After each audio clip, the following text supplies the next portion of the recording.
Feudalism and unfair taxation. Years of feudal oppression and physical mismanagement contributed to French society that was ripe for revolt.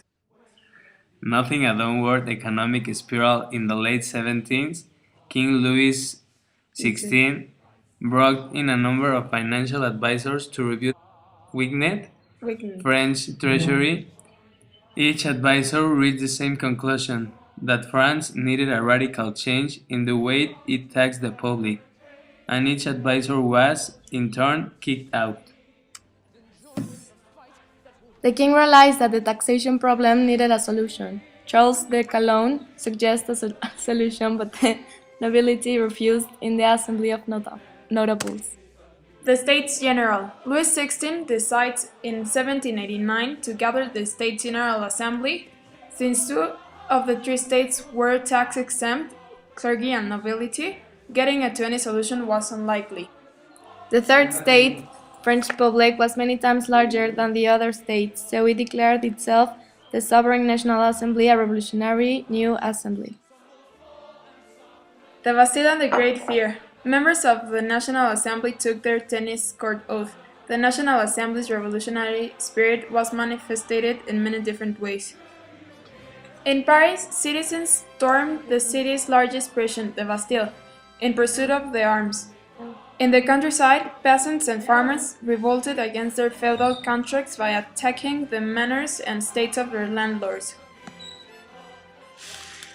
Dubbed the Great Fear, these rural attacks continued until the early August issuing of the August Decrees, which freed those peasants from their oppressive contracts.